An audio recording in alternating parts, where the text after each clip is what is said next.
Firenena fahadimy mianjadiny ny fiovaovan'ny toetry ny andro i Madagasikara izay isan'ny miatrika betsaka amin'ny famokarana.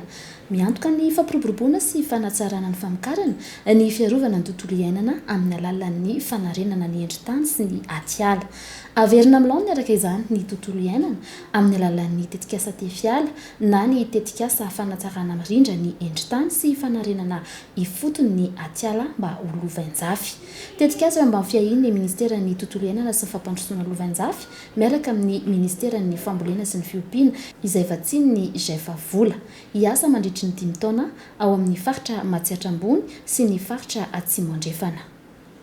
Ataontsika hoe eto Madagasikara dia isan'ny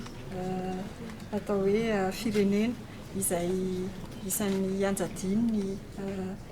fiantraikan'ny fiovaovan'ny toetr'andro, azo atao hoe firenena marefo, anisan'ny fahadimy marefo indrindra isika noho izay ary ireo sehatra ny famokarana dia isan'ny tena hoe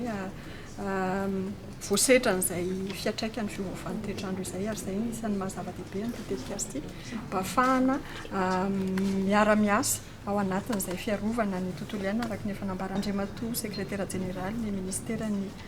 tontolo iainana sy ny fampandrosoana lovain-jafy teo satria raha ao anatin'izay hoe fiarovana sahandrika izay ny fanarenana ny ala, ny fanarenana ny nofotany dia isan'ny mitondra zava-dehibe eo amin'ny lafiny ihany koa ny ara-tontolo iainana satria raha fantatritsika hoe ny ala, ny fisian'ny ala dia mitondra ihany koa ny rano ary ny rano no tena hain'ny fambolena, ny tany ihany koa no hain'ny fambolena sy ny famokarana ka izay no mahazava-dehibe azy hoe miara-miasa mampifameno an'izay atao hoe approche intégrée izay mba ahafahantsika manatsara izany hoe mampiena mitondra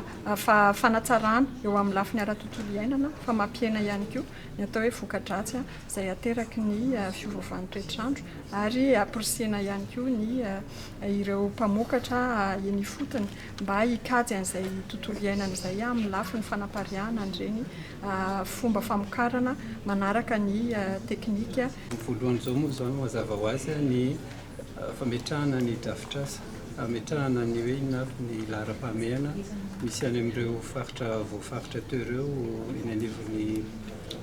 Matsiatra sy Bamangoko izany. Hojerena miaraka amin'ny mpiara-miombona antoka rehetra ny fotony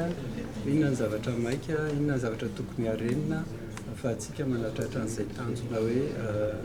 fanatsarana ny endri-tany sy ny atiala izay. Dia eo moa izany mazava ho azy koa fametrahana ny atao hoe structure locale rehetra, ny plateforme erahana amin'ireo atao hoe acteurs principaux ny vondron'olona ifotony izay hiara-iasa mivantana amin'ny tanterahana ny tetikasa rehefa petraka tsara izay drafitr'asa izay. Marina fa velaran-tany mirefy 3,730 sy R1 sy R1 hektara no entin'ny tetikasa tefiala ho hatsaraina sy ho harenina amin'ireo tany sy ala ary vohitra simba hatramin'ny taona 2024 ka manodidina ny 2,330 sy 300 ny mpahazo tombotsoa mivantana amin'ity tetikasa ity izay ahitana vondron'ny mpanomokatra miisa 500 ka ny 500 n'izany dia ho vehivavy avokoa. Natao ny 14 Mey 2024 tao amin'ny Carleton moa ny fanaingana tamin'ny fomba ofisialy ny tetikasa tefiala.